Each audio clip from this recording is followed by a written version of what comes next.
Hi everybody, welcome back to Capricorn Radio.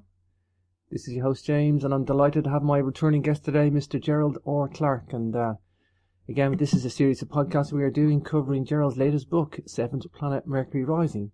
Gerald, also the author of Anunnaki of Nibiru, and you can catch both of Gerald's books on his website, geraldclark77.com.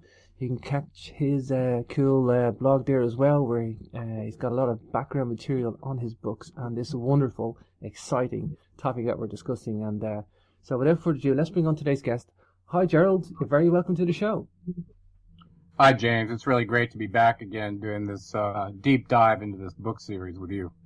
Oh, I get so excited, Gerald, when I got these shows coming up. It's like it's like I'm traveling, I'm coming back, I'm all over the place. I got shows different, but I get really pumped these shows, Gerald. It's like I get so much out of them, Gerald.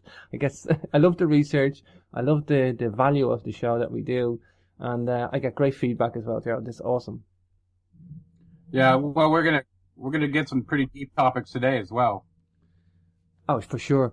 Wow, Gerald, let's get into it. I mean, we're still on the Emerald Tablets. We're battling through. We'll take a break maybe next week. We've a Nibiru show to do, but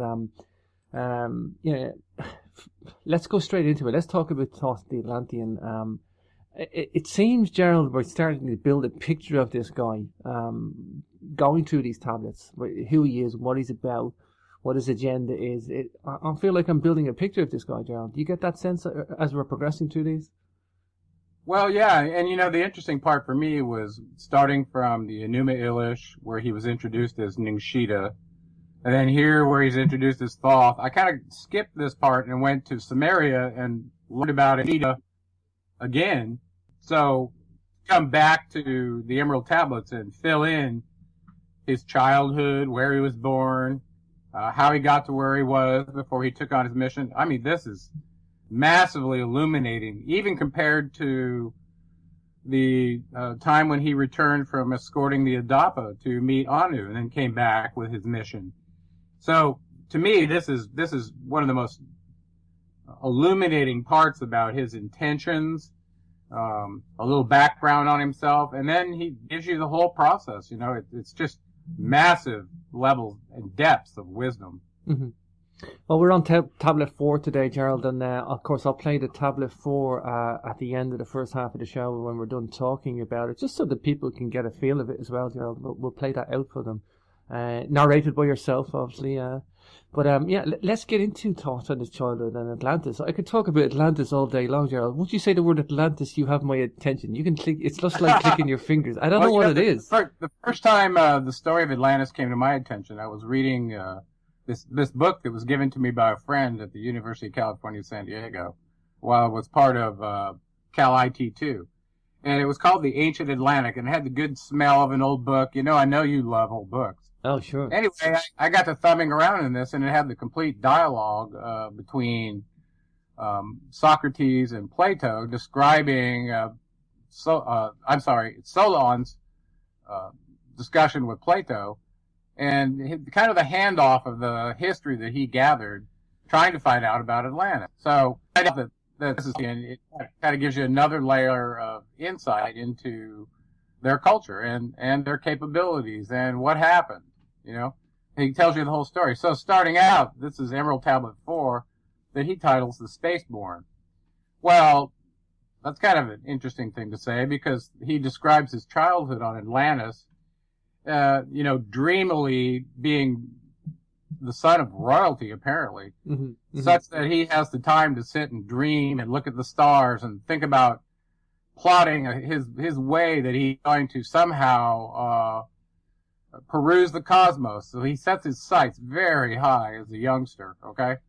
So after a while, he starts using some terms for himself that I found very interesting, kind of character terms that show up in other texts. And in particular, I'm talking about the King James Version of the Canonical Bible, where we read in Isaiah 14:12, where it's talking about the fall of Lucifer. And most versions of that verse, Isaiah 14:12, have removed the word Lucifer and have replaced it with a son of the morning or day star or something to that effect. And you have to ask yourself, well, why was that done? Was that to confuse, this old referential term that he used himself, son of the morning. Okay? Mm. And then, and this is exactly the same term that replaces the term Lucifer in Isaiah 14:12. Wow. So, in my opinion, this is one more attempt, and I've already given you several in the book, and I think we're going to talk about more of them later, where it's pretty clear that Enlil sees Ningshita as a clear threat in his war on the battle on the evolution of consciousness, and he's thwarting him, blaming Ningshita for the fallen state of the nations in that verse, by replacing his name with this reference to Ningshita. So when you see it that way, it's like, oh, okay, well that gives, the fact that Lucifer only shows up one time and then it gets edited out, it's pretty telling. So anyway, I wanted to make that connection. So he further describes himself as the one that gathered the wisdom of the space-time, the current space-time cycle that they're in, and then again calls himself son of the morning, living forever. So he's implying he's eternal, a child of the light, and then again he uses this term, star of the morning, to refer to himself. Mm. So this is a very, very important term that it's kind of a biblical term, okay? But as the text goes on, he calls himself by his name that shows up in Egypt, which is Thoth. And functionally, he's allocated for himself to be the teacher of men, and claiming that he's hailing from the source of all. His power comes from the source of all. That's what he's saying. So that's pretty intense, right? Wow. Go ahead. Do we call Ningshita then a fallen angel? Would it be to make that jump? Actually, if you read the rest of Isaiah 14:12, it talks about the being who's a destroyer that's bringing the nations low. Now, as in every role that you've seen Ningshita, he's not been doing that. It's been Enlil. Okay, so that's how I put 3 references to Lucifer together from the Illuminati, from the Catholic Church, and I think from the Lucifer scope on Mount Graham, and kind of connected the infiltration of the Illuminati into the Masons to tie them to who is this being Lucifer? Well, it's clearly a destroyer. So the idea that he was trying to supplant his name, Lucifer, with son of the morning or day star or morning star, is symbolically trying to blame the fall of the nations on Ningshita. That's what I'm saying.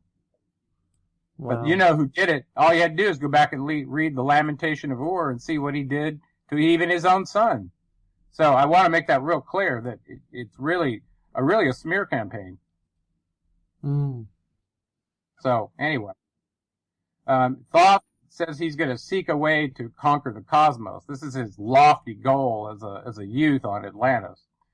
And ultimately, through his striving, he discovers this method that he believes is the way to seek further wisdom, and that's what we call an out-of-body experience.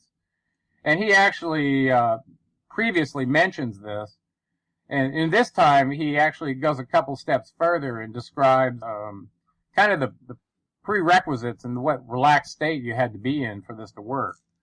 Okay, so he says, number one, that it's really important that you learn to be silent, and in other words, break the bondage of words. So he tells you to find a quiet place, go deep in silence, and overcome the desire to speak.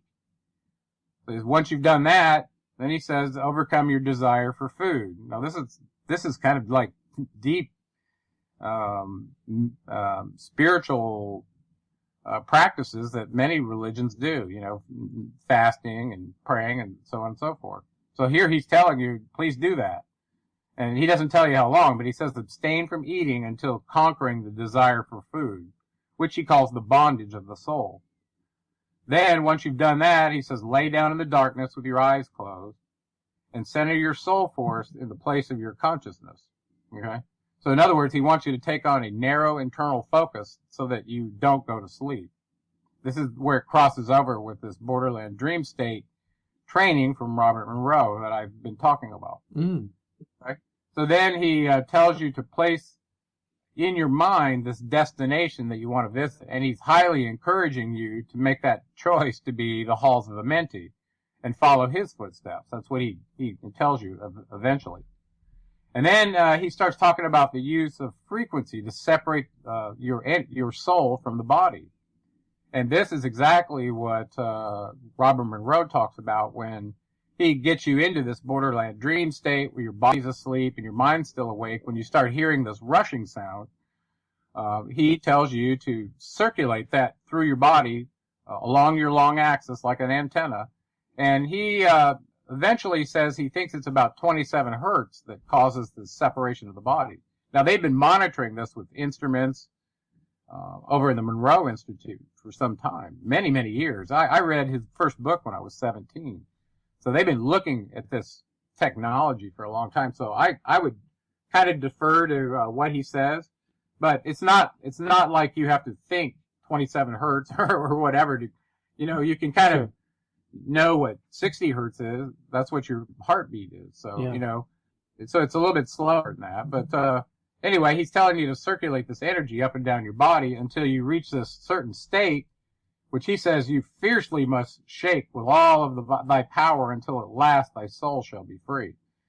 Well, I've had many of these experiences, and basically when this sound comes in your head and you start oscillating this energy, very suddenly you're at a state where whatever you think will happen. Whether you think to sit up, rise out of your body, think of a destination, think of a person, whatever you think instantly happens. And that's what he's saying right here, is place your mind in the destination to visit. And then he tells you to basically leave your body and visit the place.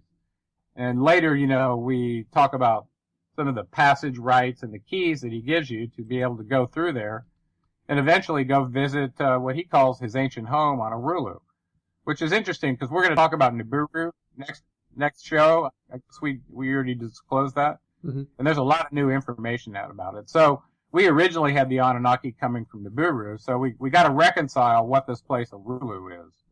And so we'll talk about that when we get into the holographic models. Oh, sure.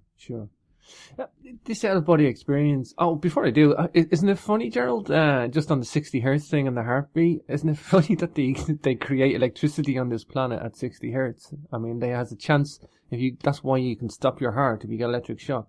Most people don't realize that they actually produce at the same frequency as your heartbeat. It's incredible that they do that. Well, actually, when I was researching the brainwave frequencies that could potentially land in the 9-mile underworld frequencies, mm-hmm. which I ran into a stumbling block on that because the frequencies that Ian Lungold shows are way outside the human brainwave frequency that apparently map to chakras, whereas the approach I was taking, since the Robert Monroe seems to describe landing in the alpha. Well, I think it's the alpha region personally, because your brainwaves slow down; they don't speed up. Mm. This energy that happens whenever you start to separate from your body could be happening at a higher frequency, like he said, 27 hertz, maybe higher. But what I found is within about 10 seconds, it settles in, and all the jumpiness in your body stops. And it's at that point where you can actually separate. Okay? And this comes directly from Robert Monroe's book as well. And it's been exactly my experience. Okay? Mm-hmm. So this is some pretty interesting stuff. So what does he do when he leaves the body? Well, like he said, he wanted cosmic knowledge. So he gathered lots of cosmic wisdom during his oob as he traveled through the various spherical boundary layers that envelop the holographic universe that we live in, all the way to the point where the duat is. Well, he says he went way beyond that, okay? Now, let's stop and remind the listeners real quick about just a part of the model so we can talk to this, okay? So, according to Thoth's discussion all through the tablets, which I synthesized into a diagram and put it on my blog and put it on my Facebook, and I call it the holographic model or holographic universe according mm-hmm. to Thoth. Well, he describes our Earth as being a place that's enveloped by an energy field such that we can't leave this third dimension. And there's only one way out, and that's through a portal that he calls the duat, which is actually 2 dimensions stacked with an entrance on one side and an entrance on the other side that are each different dimensions. Okay, so that's 2 more dimensions separating us from the ultimate goal, which they said, connecting one side of the duat, they said they had 15 access ways from there back to their next dimension, which that would be 3, 4, 5, 6, sixth dimension on Arulu. And they describe on the duat having a house of 12, and the house of illusion, and there's funky stuff that goes on at the duat, including a gate guard, which he calls Osiris. This is incredible, Gerald. I'm actually it's absolutely incredible. So he's out cruising around out of his body, visiting all these planets, all these races. He even describes going all the way to the circle of light, the infinite circle of light. Well, as you'll find out later, that's the place that's only occupied by the creator of all and no one else, according to his model, okay? So somehow he got all the way to there while he's cruising around. Now, what I want to tie together for you with this, what was in my book, is Robert Monroe, this guy who wrote the Journeys Out of the Bodies, described in his later books, he wrote 3 of them, basically through all his experiences out of his body, and he had many, and documented every single one of them. He basically generically categorized 3 boundary layers around the Earth, and then there being a final boundary that you could not go past. Okay, so he called them locales 1, 2, and 3. Well, it turns out we had 2 known Van Allen belts that were radiation belts that spherically surround the Earth at different distances, and they just recently found, and I disclosed in my book, a third one that's sandwiched in between them. So all of a sudden, you've got the 3 locales that are defined by these Van Allen radiation belts that seem to the Earth like a spherical energy shield. 3 of them. Okay, so now that we found these scientifically, and also the fact that there was a hard limit at the 3rd one that he described as well. Well, Thoth goes on in the later tablet and talks about what happens when he went beyond this limit without coordinating it correctly. It was frightening. Actually, he dedicated a tablet to that. Mm-hmm. So he learned all kinds of things while he was out of his body, and he shared some of those in this tablet with you. You know what, Gerald, just to jump in there, and I have another author that I've interviewed on the show, slightly different concepts, but basically he says the exact same thing. He's actually an electrical engineer too, Gerald, which I find incredibly interesting. And he says about us not being able to leave this earth and that we're like magnetically shielded. And he talks about souls incarnating and like in voltages, and they have like a plus voltage or a negative voltage, depending on whether you've subjugated your ego or done some good. And that's what the ancient Egyptians were talking about, the weighing of the heart against the feather of truth. And they talk about these other worlds, the duat, and, it's the same stuff. And he's ultimately ancient Egypt and all the ancient civilizations too. Different reasons and different concepts, Gerald. But in terms of incarnation and being able to leave this earth, I haven't heard it explained before in terms of the Van Allen belt being the reasons, Gerald, and the 3 layers. But this is incredibly sophisticated insight now, Gerald, that I'm hearing. It's basically magnetically shielding us that we can't leave, Gerald. Yeah, I also wanted to give a call out to T.J. Hagelin. He, in his Virtual Earth Graduate book that he wrote last year, I think he was one of the first people to make a correlation between the 3 layers that Robert Monroe refers to as layer 1, 2, and 3, and the boundaries in the holographic simulator that we are going to have talked about and believe that we're in. And it just so happens that those coincide with the 3 Van Allen belts, these radiation belts that we've discovered. And one of them was just recently discovered. Wow. Gerald, this is what I love about you. You bring the science into it. You bring the relevant research from other people on this planet in our historical records, recent research, and modern science. And so we're not just talking about some abstract concept in the Emerald Tablets here, Gerald. This is quite applicable from what we know. Yeah, It matches in quite nice. I think it probably has not been very applicable to some of our understandings, how we've come to be at a very technical place now, such that a lot of this stuff can be understood instead of just writing it off as mythology or magic or a mishmash. When, doing this deep dive with me, you realize this is the penultimate knowledge. I mean, penultimate. Sure. I have never come across anything that basically gives you the rules of the simulator and how it's set up, and that's what this does. Mm. So he's out. Thoth is out of his body. Recall, flying around in the simulator. And before we go too much farther beyond that, I've mentioned Michael Talbot writing the Holographic Universe, which I guess is a bestseller. And after reading that book, I had premonitions about the holographic nature of reality, but I didn't have a lot of models to work with. Well, his really helped me. And once I had that in my mind, it never went away.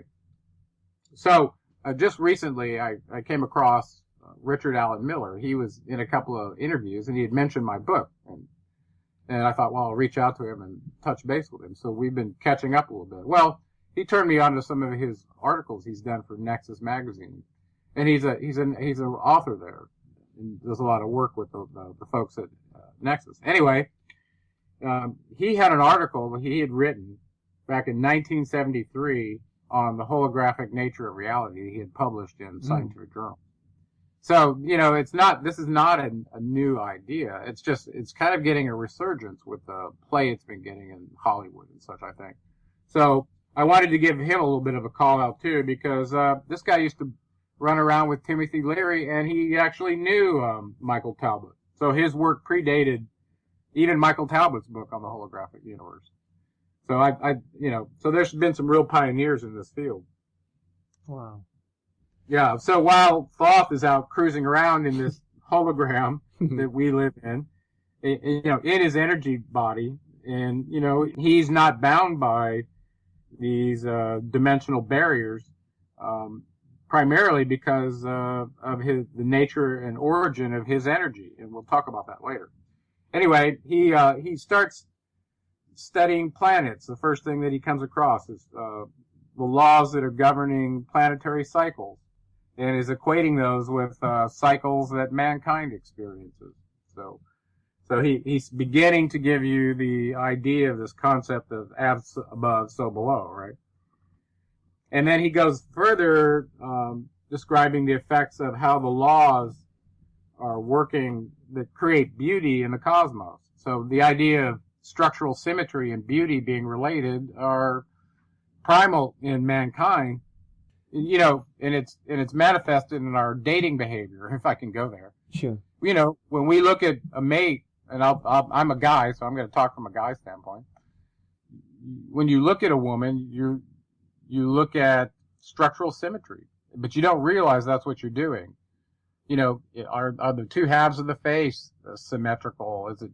Is it symmetrical of the size of the head relative to the torso, and the torso to the pelvis, and blah blah blah? And a lot of this vetting of the other species actually goes way back in our evolutionary history, and that our visual system we use to determine what was the best optimal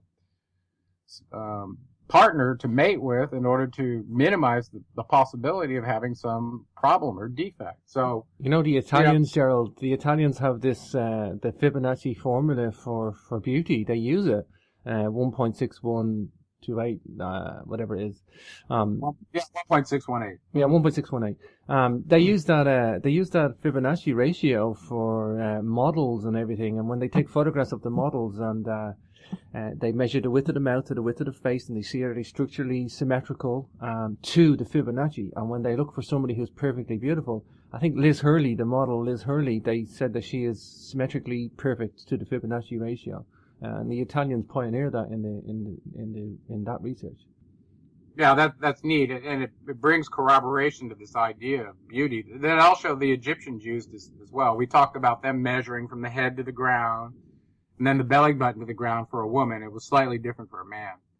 But if that ratio was 1.618, then top to bottom along the pivotable axis of the pelvis, they were symmetrical.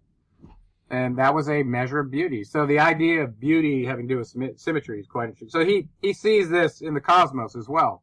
And I'll bring up something quite interesting that I discovered in my research. Is that I was into sacred geometry for a while, and I was looking for 1.618 in different places. And of course it shows up all over in the human body, design of animals, plants, everywhere. Yeah. And I thought, well, what about in the planets? So I started looking at the orbits of the planets around the sun and taking their ratio of their number of days it takes to go around and then dividing them. And it turned out that Venus and the Earth have a ratio of 1.618. Wow. They're the only ones that do. Really? Yeah, I thought that was really, really kind of interesting. So he's talking about beauty in the cosmos. And then, interestingly enough, he goes on to say that on these various planets, he encountered a variety of races. And he notes that some of them are evolving quickly and others were lagging severely. So the idea of the evolution of consciousness, and I think that's what he's talking about, really. Not so much in their physical form, but in their evolution of consciousness. And I'll bring a little more clarity to that in the next bullet here. So he's noting that there's, a variety of success and failure. Well, as part of the holographic model we're going to talk about later, there was a lower dimension that involved 14 different divisions in that dimension, and then a parallel dimension to the Earth that had 9 divisions. And this was the 9 underworld frequencies from the Mayans that mapped to the what I believe are the brainwave frequencies that allowed you access to these parallel dimensions. Mm-hmm. So he's on these other planets, and then he kind of makes a generalized statement about how they're doing in their evolution of consciousness. He states that each race was stated to be struggling upward toward the light, but experiencing these up and down cycles, living through darkness and incrementally gaining light. So they didn't have a smooth path either, so it's like, oh, they had to suffer too, and it's not just on the Earth, it's everywhere. So that's a really interesting thing to know, I think. Wow. And then he describes this really advanced race that he encounters that had freed themselves from ether and space-time, yet they were still men. They weren't in their energy body form. I was actually thinking during the week, Gerald, and I do that. I think about not just your show, obviously, but all the shows that I do. But I'll always stop for a moment and I'll think about a show I did 2 weeks ago or something. That something just hits me. I do a lot of ancient civilization shows, but I was sitting there thinking, about this whole ancient civilization genre and UFO contact, ancient alien contact, and I was thinking, if the Anunnaki came here, I used to always think that, okay, we were enslaved, but I think we were enslaved because that's the way we were designed, and we were enslaved because, I don't think they could have done anything else with us. I don't think they could have given us what they had. I mean, if you were to use a primate, I think they probably gave us the best they could, Gerald. I don't think they tweaked us or dumbed us down enough. It's just my own prerogative. I mean, I think they wanted us to be functional and just functional enough, but I really do think they want us to evolve, and I really do think that they want us to, not now, I think that we've been hijacked along the way, but I think originally an advanced culture would want us to evolve. And I look at the people on the planet now, and this is my little epiphany. I look at them all now, Gerald. I don't think if you could prove everything quantifiable in your face science, about what we're talking about here today, and say, look, we can evolve. This is your thing. Most people would just they would rubbish the evidence and go and beat each other to death or something. I think the most of this planet, Gerald, are just ignorant. They just want to beat and kill and aggressive to each other and vicious. And I don't say that that's all the human race. I think there's altruistic people there too. I think we have both ends of the spectrum. We really, really do. And I just think, I think we're up against it if we're advancing ourselves. I think we're up against it. Are we going to cut to the chase? And it's just when you're talking about civilizations out there, some are evolving quickly and some are lagging. I do think the human race is lagging desperately. I don't think it helps if we're being laced with fluoride, Gerald. I don't think it's all down to us being, our human nature. But, most of the people in the world are just ignorant to this, Gerald. They really, really are. And I think that's in us as a race. It's in us. Whether we were designed that way or tweaked that way, I don't know. But it's definitely in us, Gerald. I have no doubt about that. Well, if we made reading a priority on this planet for every being, that would change a lot. Do you realize how many people on the planet can't even read? So, I mean, you're fighting a massive uphill battle in being able to disseminate knowledge to somebody who can't read. Yeah. Reading is the key, for sure. For sure. Yeah. So, while he's out meeting these various races in his out-of-body state, he says he met this really advanced race, and they constructed a planet of their own, and it was quite amazing. He said they were advanced, outstripping others in science, mighty in wisdom, the son of the stars. And he actually says he saw them create cities while he was observing them, made of precious metals and jewels, using the power of their minds only. They had overcome the need for toil. And you'll hear that in the account. That is just beyond science fiction. It's like, wow, these guys, they're not just going like on Star Trek from point A to point B through a little chamber that dematerializes them and rematerializes them.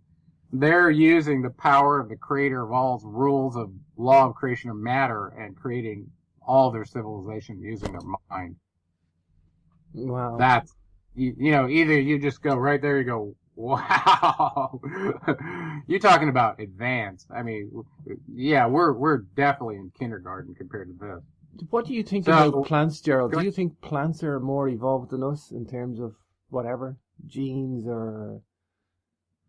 I'll be kind of rudimentary with that question. And something that comes to my mind is, think about plants and their ability to find the vertical line, no matter where they're planted, such that they feel gravity and operate in accordance with it. I'm not talking about vines that wrap around. I'm talking about straight trees. So on the side of the hill, they do it. Well, as a structural integrator for almost 10 years, and once you learn to see structurally, it never goes away. When I look at the human race from a structural standpoint, I would say that your statement is correct, that even plants have found a synchronous relationship with the most powerful force on the planet, yet humans have not. Yeah. And I'm talking in mass. Very few humans have. Even the rice plant has 60,000 genes, twice what we have. Yeah. So from that standpoint alone, and I made this point in my first book, The Anunnaki Nibiru, where in the New Testament, I believe it's the New Testament, almost all of them. I think there were 11 verses where Enlil, I think, was chastising Enki about his primitive worker design, and he called us stiff-necked people over and over again, 11 times. So I started thinking about that, and listen, as a structural integrator, after people go through advanced levels of work, and it takes years to get out of your patterns that you have wrapped up in your body that's been happening to you since birth, okay? So he was calling you a stiff-necked person, okay? Oh, yeah. So, this is a real question of Enki's ability in a being that could be in this gravity field that integrated correctly in their bodies. And I think he's really chastising them by doing this. And the reality is, what I was going to say as a structural integrator, I remember it now, is after you chase all of the patterns out of the body, and it's viewed in a segmented way, but by the time that you get to the point where you're trying to stack the head on top, now that you have a stable base below to do it, almost all of the issues in the body end up in the neck. So the idea of him calling us a stiff-necked being, I totally get that. And anybody who's ever done years and years of yoga knows that the neck holds all kinds of stiffness. That it takes a lot of work to end up with a front, a back, and two sides to the neck. That's what it's supposed to look like, okay? So you got me off on structural integration. We better get back to the Atlanteans here. Anyway, so this advanced race that had outstripped everyone else in science was using the advanced power of their mind to create cities. Well, here later in the tablet, we're going to find out that this Dweller of Atlantis was doing the same thing. So I mentioned to you privately a couple times, and even on air, that we, in this holographic model of thought that Thoth gave us of the universe, he talks about the creator of all living in this circle of light, separated from Arulu by another dimension, so by two more dimensions. So you end up with the circle of light being in the 9th dimension, two more dimensions in between that he calls chaos, and then Arulu's on the 6th, 2 at the Duat, and then you end up the 3rd on Earth, okay? Just to kind of get that in your mind. Well, 2 of the blocks that the creator of all was responsible for, one was the law of the creation of time. In the Emerald Tablets later, Thoth describes the constructs the creator of all used to establish time. And so I drew a little box in my holographic universe model, and two of them really stood out to me. One was the law of creation of time, or the law of time, and the other was the law of creation of matter. So everything according to this, cosmogony, started in the void, and all that was there was a circle of light with the creator of all in his model. Okay, so there was a vibration created to create time, and then there was this other box, which was the law of creation of matter.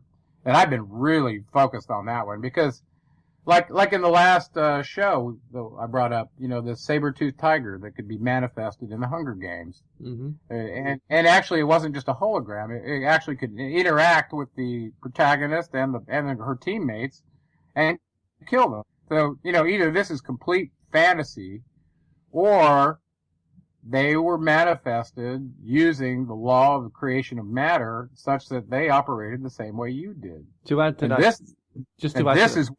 this is where the idea of an avatar really starts blowing your mind. Just to add to that, Gerald, I know we spoke about this off air, but mind creating matter. I have less of a problem with that than I did a long time ago, about 10 years ago. I mean, I first was aware of this from the Krishna faith. And the Christians believe that consciousness can create matter. And when I first heard that, I thought it was incredibly strange, incredibly unusual. I didn't ditch it. I didn't dismiss it. I just didn't understand it. But I understood that this person was getting this from somewhere. He even had a problem with it, but, he followed his faith. And I know the Buddhist faith have this as well. In reality, there's been some charlatans, but there's been some real documented beings who seem to have the capability of manifesting matter, just like Thoth is saying here. It's incredible, Gerald. It's incredible. It's mind blowing. So, I'm not going to talk too much about my source just now, but I'm going to once I get cleared and it's okay. Sure. But I've been fishing around to fill in those 2 boxes in my holographic universe model. One, the law of time; the other one, the law of creation of matter. And the law of creation of matter one was so obvious to me because they kept toying around with it in these Hollywood movies, talking about avatars and, is it a hologram or is it real? Well, when it becomes real, that it's real flesh and blood and that the energy is just animating it, all of a sudden you realize that you're an avatar too. And this is where it gets crazy because you have to understand that in order to use the rules that he's talking about here to get out of your state of illusion. When you think about it, Gerald, this is a mind trip, but when you think about it, we believe, Western science, the non-religious, the non-faith, the hardcore scientists that don't believe in consciousness or spirituality, they think that the brain creates consciousness, okay? But in their model, basically, you have biological matter creating this illusion of consciousness or whatever. It's generated in the brain. However, in what we're talking about, where incarnation, whatever species, whatever being in the galaxy is coming in and doing this. But if you're able to create the matter, basically, this thought process or this consciousness that creates the matter is actually just creating the vehicle that you're stepping into. And when you're in that vehicle, you can then create the more matter in a different way to get back out of the vehicle. It's just moving into a vehicle that you created, and it goes hand in hand with incarnation. So if you believe in incarnation or reincarnation, you shouldn't have any problem with mind creating matter. It shouldn't be a problem for you. Well, we've gone to the intermediate step and seen the work from Dr. Masaru Emoto, who noticed that thoughts and words have an impact on water when it's frozen. It changes. Oh, isn't that incredible stuff, Gerald? Well, so now all of a sudden you realize thoughts are real things that are electrical signals that are doing things out in the cosmos. Okay, and you know the ultimate. So I want to talk a little bit about that. Just to add to that, Gerald. Go ahead.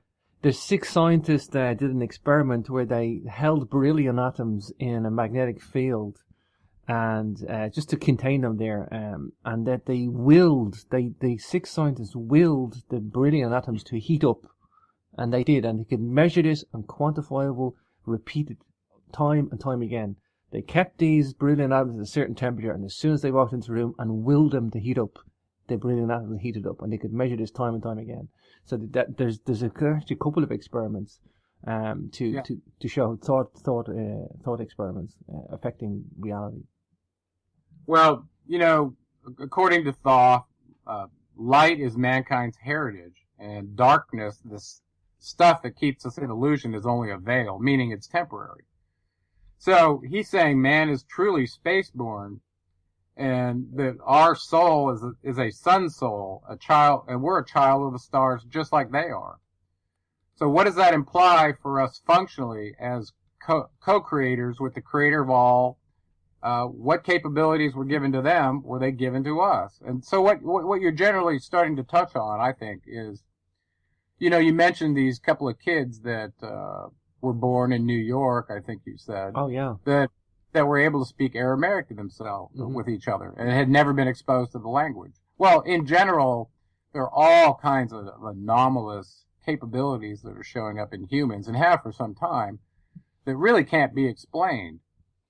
So in general, what is our co-creation functional limitation? Can we just create our own reality by choosing fate over destiny, and it affects the state of our lives? Or, as what this document's saying, that if light is mankind's heritage, that we too, as these children of the stars, can create matter from our thoughts, just like these guys that were mentioned were doing. And one of the other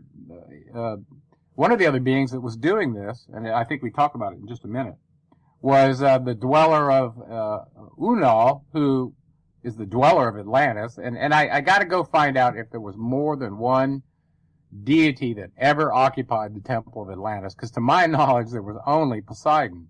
So that the idea that this being is dwelling in the Temple of Atlantis, I have trouble not believing it's just another name for Enki, or he's manifest as an avatar into another body, or whatever it is.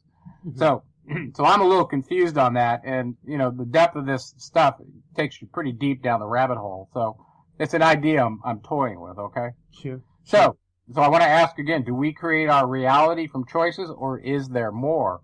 Can we somehow use our thoughts in combination with some other energy source that we don't understand to take the precursor to all matter, which is light, and have it manifest in a form that is solid, that you can touch?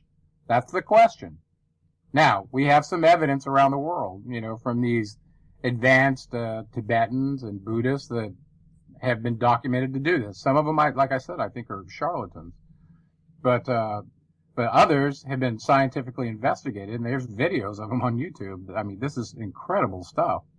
Well, it goes back to this question: can we use light to encode objects in this reality matrix that we're in? And if you knew how to do that, you'd fill in that box in my holographic diagram, where it's a law of the creator of all, because that's how he's creating matter. Or she, or it, the creator of all. That's how the creator of all is creating matter. So, as co-creators with the creator of all, my premise to you is based on this document and some other evidence we have, and it's a long shot, okay? But it looks like we have the ability to create matter ourselves if we knew how to do it. Now, just because we don't logically have an answer figured out, it's because we're trapped in this Newtonian world. I know we've entered the quantum age 80 years ago, or 90 years ago now, Gerald. I know that. But it seems like it never happened to some people. The quantum physicists seem to have kept it to themselves. They have a lid on it because they don't like the philosophical nature of it. And there's a war that's been going on for 95 years in quantum physics, and it's still there. It's stagnant since the time Niels Bohr and Einstein died. They were still wrestling to the day they died with these fundamental questions of what the hell quantum physics is. But look at the wave duality of nature of light. Look at the quantum world, and most of the space of atoms are empty, Gerald. We touch the table. Right. You know? We talked about that last time, and the reality is, if you knew how to generate the energy that was causing the bonds to happen in that substance, whether it's cymatics or whatever it is, you'd be one step closer to understanding this quantum encryption that's going on, that's taking the properties of matter and turning it into a form. Of which all atoms are vibrating as well.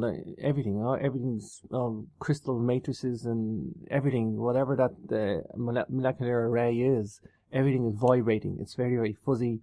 Electrons are going around the atom. They're vibrating as well. You can't even pin them down. They seem to be this particle wave duality, and they're fuzzy, but they don't really have a location. And the more you look at the microscopic level, the more you see what we're talking about right here, Gerald. Yeah. And I don't know if process I sent you, it's 9 steps that are used in a very, very detailed document that I got, and I've been studying it ever since. It's awesome. But it basically insinuates, without doing it step by step, it basically insinuates that we as humans have the ability, through using mental processes and an energetic kind of computer that's built into us, that can actually convert energy forms that are around us into tangible matter. And this goes, and I synthesized this document that I received, and I'm not going to talk about the source just yet. It's just mind blowing, this data that basically says with practice that any one of us could do this. And it has a lot to do with understanding the nature of light, the nature of your bioenergetic construct, knowing how to assess your energy state and change it. And when you figure this out, basically there's a state that they talk about you're able to take yourself into, where you can manifest any matter that you want, whether it's animate or inanimate matter, just like the creator of all. It's amazing. It took me research and pursuit of knowledge into spirituality, and it took me a research and science background in quantum physics to accept it, Gerald. Unfortunately, I wish I could have just accepted this for my own little logical reasons, but I couldn't, Gerald. But yeah. Well, when I synthesized this down, and I think I'm going to save this for the conference, actually, to really illuminate this data. But I would say it has a lot to do with the understanding of quantum physics. Wow. Because this is one area that my energy equation never took into account is, what about the quantum effects? What are the effects there? And I never took my research that far. But this answers the question for me. So in my mind, that block from the creator of all, the law of creation of matter, it's filled in my head. Now, whether we can all do it or not, that remains to be seen, but I'm sure going to try. Sure. Oh, wow, Gerald. Awesome stuff. And can you talk about this process, the light encoded reality matrix? Do you want to go into detail? If you want me to, now I will. And what I'll do is I'll give the synthesized, summarized version. If you could do it in about 10 minutes, Gerald. I'll give you 10 minutes. I don't know if I could do it in 10 minutes. Maybe we got to leave that as a teaser and come back and save that one for the conference or something, because that one is just profound. Yeah, it's quite detailed. Well, no, let's save it. I'll just put it out as a teaser that we have a formula that if it's true, that with some very serious practice, that basically replicates what the Tibetan monks are doing to produce matter out of the ether. And it's backed up by science. And when you see it, you're going to go, wow, I can't even believe this is one of the capabilities we've had, and we didn't even know it. So, the Tibetan monks are amazing. Let's save that one, because it's so detailed. I think we could do an entire show just on that one. You know, the Tibetan monks can go over some Himalayan passes, and they just go up in normal robes and normal clothes. There's people with the best equipment, they can't even make the journey. There's certain passes that the Tibetan monks can go over in the Himalayas. And how they do it? It has a lot to do with their understanding of their body and their thermoregulation system. Well, they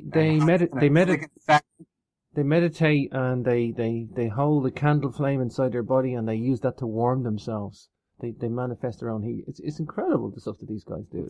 It's absolutely incredible. I've always been drawn to those kind of extemporaneous human capabilities. It's like, wow, could I ever do that?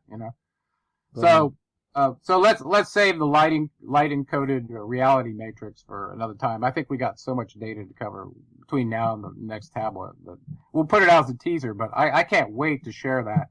As a matter of fact, I can't even wait till after I've practiced it more and more and more. But perhaps someday, maybe in this lifetime, I'll be able to master it. Well, I guess if you want to wrap up on tablet 4 then, Gerald, before I play the narration. Well, there's one more item, if we've got time for it, I wanted to talk about. Basically Thoth describes that we can occupy various forms depending on what planet we're on. And he describes as relating this above and below thing.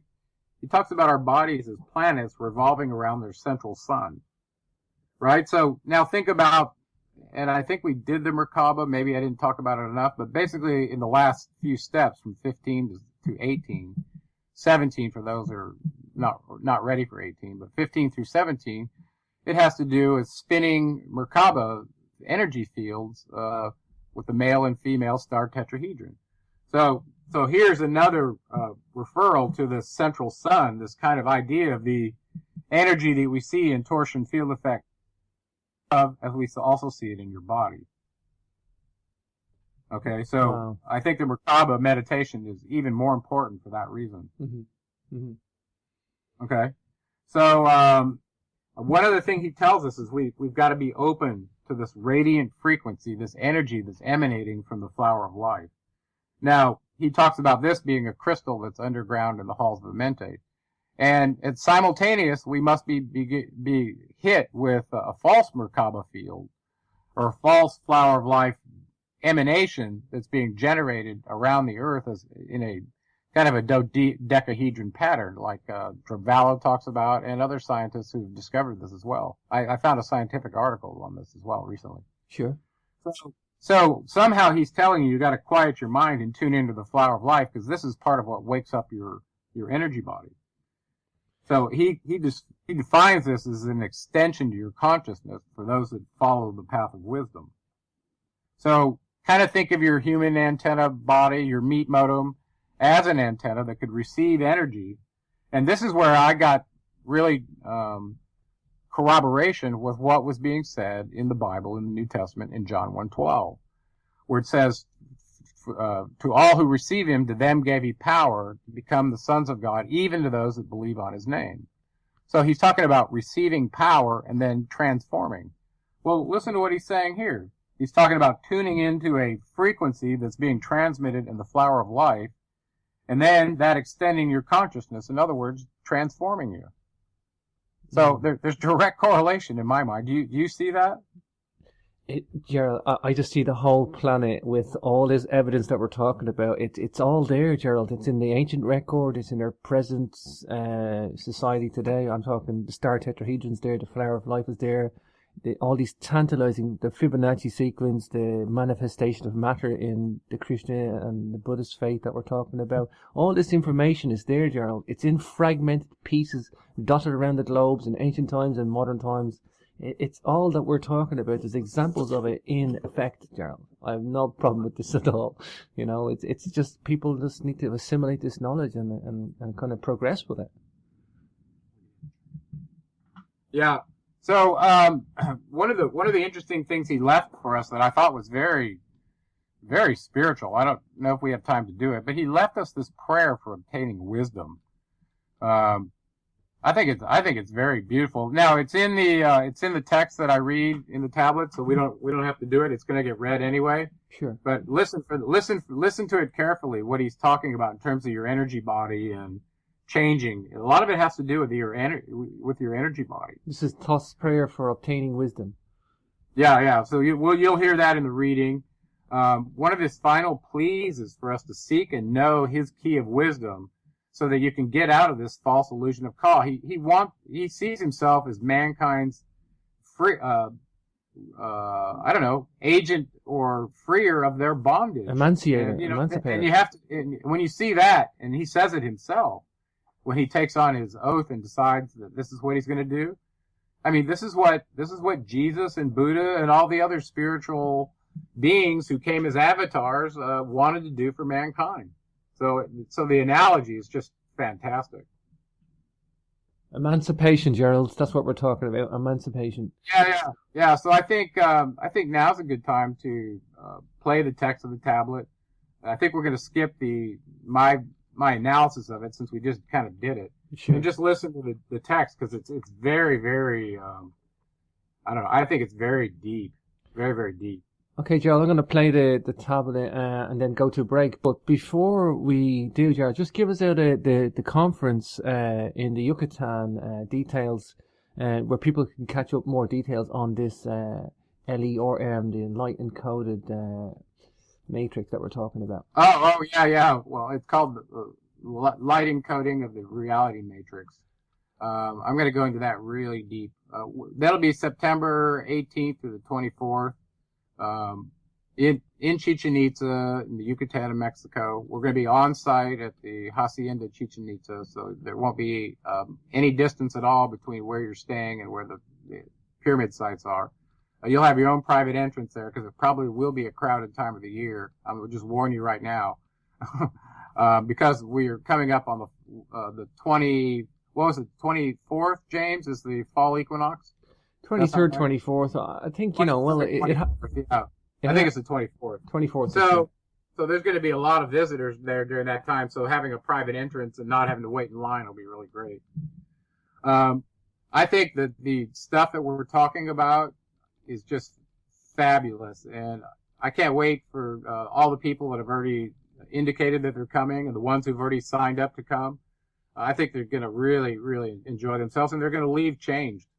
I can't wait to philosophize with like-minded people, Joe.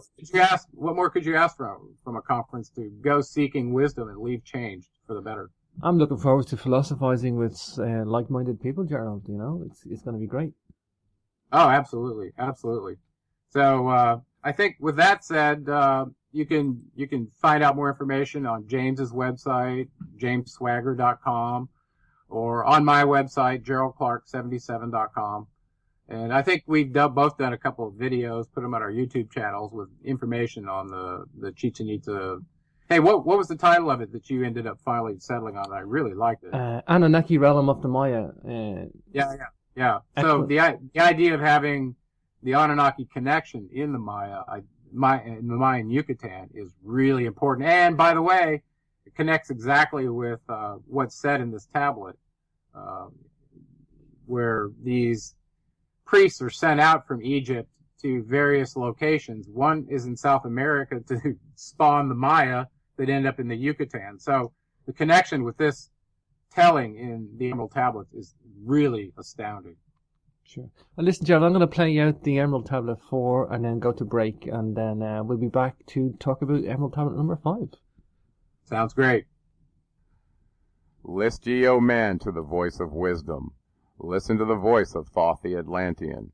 Freely I give to thee of my wisdom, gathered from time and space of this cycle, master of mysteries, son of the morning, living forever, a child of the light, shining with brightness, star of the morning. Thoth, the teacher of men, is of all. Long time ago, I in my childhood lay 'neath the stars on long-buried Atlantis, dreaming of mysteries far above men. Then in my heart grew there a great longing to conquer the pathway that led to the stars. Year after year I sought after wisdom, seeking new knowledge, following the way, until at last my soul, in great travail, broke from its bondage and bounded away. Free was I from the bondage of earthmen, free from the body I flashed through the night. Unlocked at last for me was the star space, free was I from the bondage of night. Now to the end of space sought I wisdom, far beyond knowledge of finite man. Far into space my soul traveled freely, into infinity's circle of light. Strange beyond knowledge were some of the planets, giant and great beyond dreams of men. Yet found I law in all of its beauty, working through and among them as here among men. Flashed forth my soul through infinity's beauty. Far through space I flew with my thoughts. Rested I there on a planet of beauty. Strains of harmony filled all the air.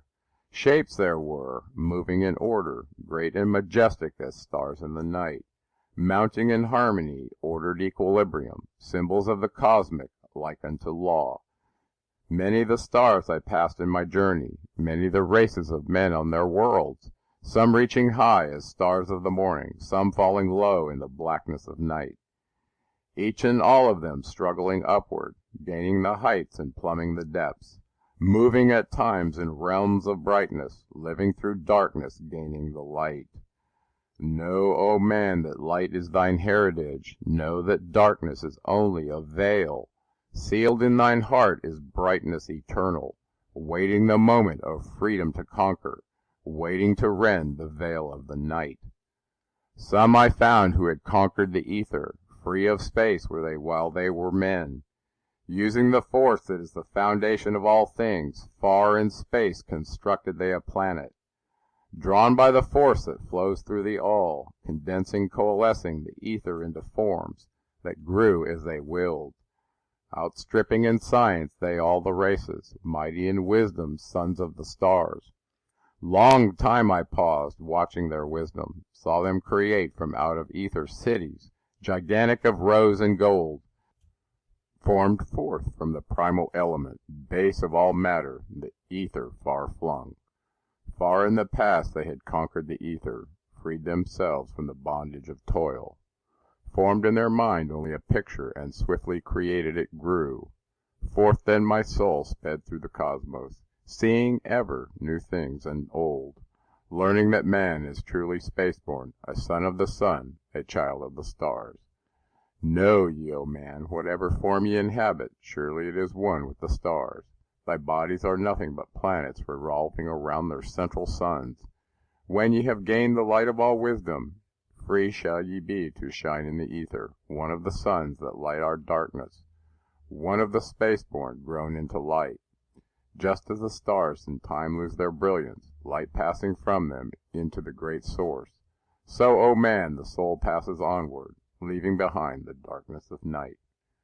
Formed forth ye from the primal ether, filled with the brilliance that flows from the source.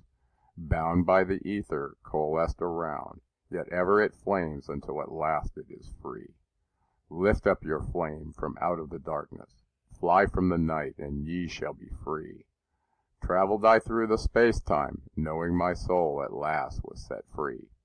Knowing that now might I pursue wisdom, until at last I passed to a plane, hidden from knowledge, known not to wisdom, extension beyond all that we know. Now, O man, when I had this knowing, happy my soul grew, for now I was free. Listen, ye spaceborn, listen to my wisdom. Know ye that ye too will be free? List ye again, O man, to my wisdom, that hearing you too might live and be free. Not of the earth are ye earthly, but child of the infinite cosmic light. Know ye not, O man, of your heritage? Know ye not you are truly the light? son of the great sun, when ye gain wisdom, truly aware of your kinship with light. Now to ye I give knowledge, freedom to walk in the path I have trod, showing ye truly how by my striving I trod the path that leads to the stars. Hark ye, O man, and know of thy bondage, know how to free thyself from the toils. Out of the darkness shall ye rise upward, one with the light and one with the stars. Follow ye ever the path of wisdom, only by this can ye rise from below. Ever man's destiny leads him onward, into the curves of infinity's all. Know ye, O man, that all space is ordered, only by order are ye one with the all. Order and balance are law of the cosmos, follow and ye shall be one with the all. He who would follow the pathway of wisdom, open must he be to the flower of life, extending his consciousness out of the darkness, flowing through time and space in the all. Deep in the silence first ye must linger, until at last ye are free from desire, free from longing to speak in the silence. Conquer by silence the bondage of words, abstaining from eating until we have conquered desire for food. That is bondage of soul. Then lie ye down in the darkness, close ye your eyes from the rays of the light. Center thy soul force in the place of thine consciousness, shaking it free from the bonds of the night. Place in thy mind, place the image thou desireth. Picture the place thou desireth to see. Vibrate back and forth with thy power. Loosen the soul from out of its night. Fiercely must thou shake with all of thy power, until at last thy soul shall be free. Mighty beyond words is the flame of the cosmic, hanging in planes unknown to man. Mighty and balanced, moving in order, music of harmonies far beyond man. Speaking with music, singing with color, flame from the beginning of eternity's all. Spark of the flame art thou, O my children, burning with color and living with music. List to the voice and thou shalt be free. Consciousness free is fused with the cosmic, one with the order and law of the all. Knew ye not, man, that out of the darkness light shall flame forth, a symbol of all? Pray ye this prayer for attaining of wisdom, pray for the coming of light to the all. Mighty spirit of light that shines through the cosmos, draw my flame closer in harmony to thee. Lift up my fire from out of the darkness, a magnet of fire that is one with the all. Lift up my soul, thou mighty and potent, child of the light, turn not away. Draw me in power to melt in thy furnace, one with all things and all things in one. Fire of the life strain, and one with the brain. When ye have freed thy soul from its bondage, know that ye the darkness is gone. Ever through space ye may seek wisdom, bound not be fetters forged in the flesh. Onward and upward into the morning. Free flash, O soul, to the realms of the light. Move thou in order, move thou in harmony. Freely shalt move with the children of light. Seek and know ye my key of wisdom. Thus, O man, ye shall surely be free. Hi everybody, welcome back to Capricorn Radio. This is your host James, and we are talking to today's author, Gerald R. Clark, and we are discussing the Emerald Tablets number 4 and 5, and we just are about to get into Emerald Tablet number 5, the Dweller of Unal. And are you back with me, Gerald? I sure am, buddy. How do you hear me? Oh, I hear you loud and clear. Wow, I'm super excited, Gerald. What an awesome show so far. Let's get into Emerald Tablet number 5, the Dweller of Unal.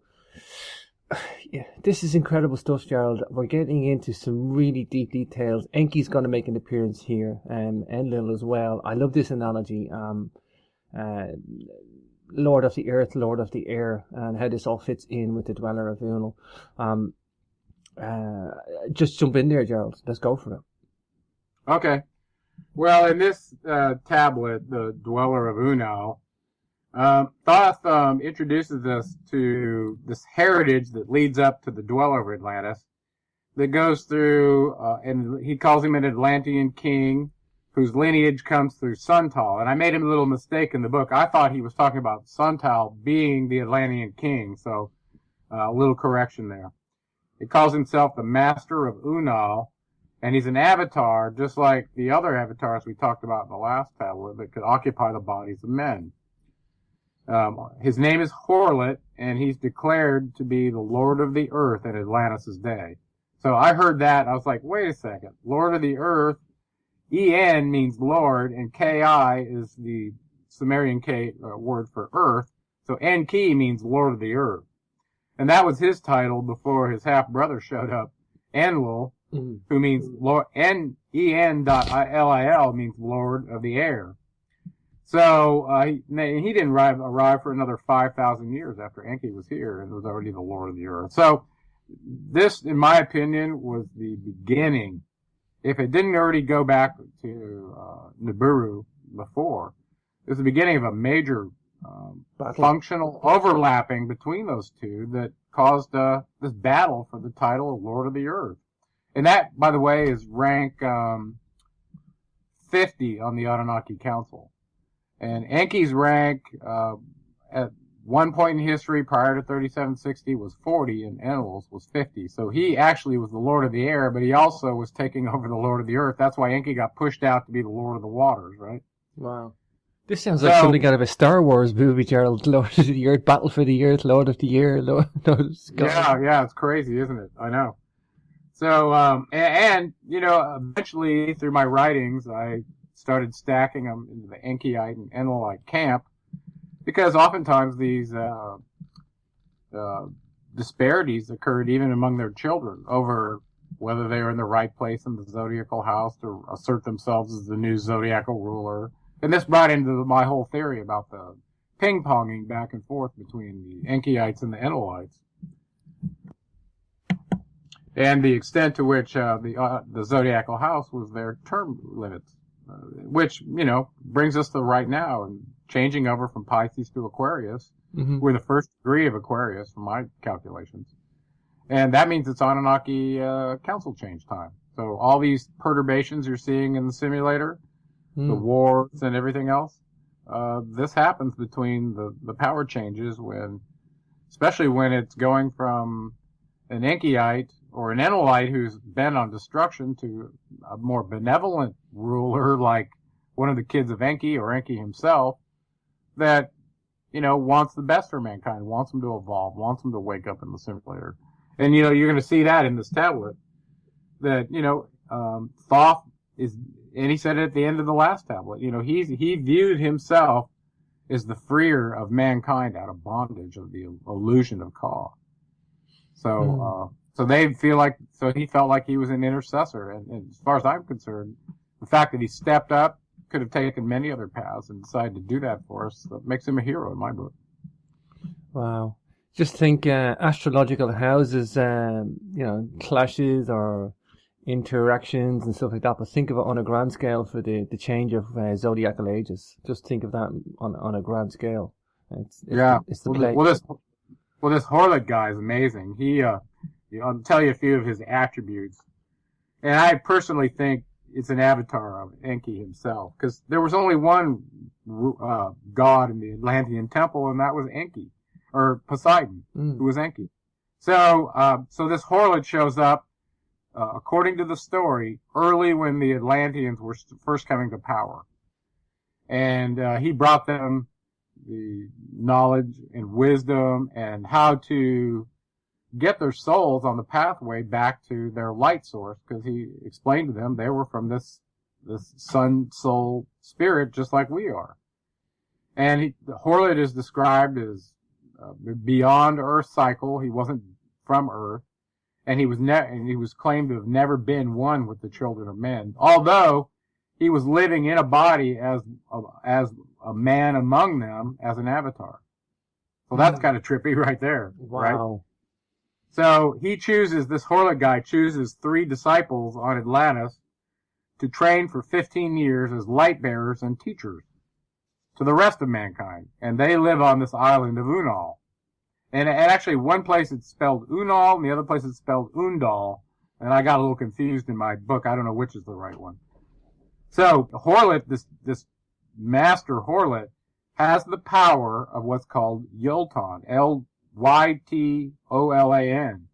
Now, this is the power to manifest matter with his mind that we were talking about in the light encoding reality of the matrix rules. Okay? And I'm dying to share that, but I'm going to hold it out as a teaser. Okay? But if you study those rules, you could have the power of Yolton. That's what he's telling you here. Okay? So this guy is pretty powerful. And he chooses these 3 disciples, trains them for 15 years, sticks them out on this island, and then he segregates Atlantis into 10 sections with 10 rulers. And as soon as I saw that, I was like, wait a second, where have I seen that before? And I'm going to jump forward just a little bit from the text, from the Critias dialogue. Oh, yeah, Plato.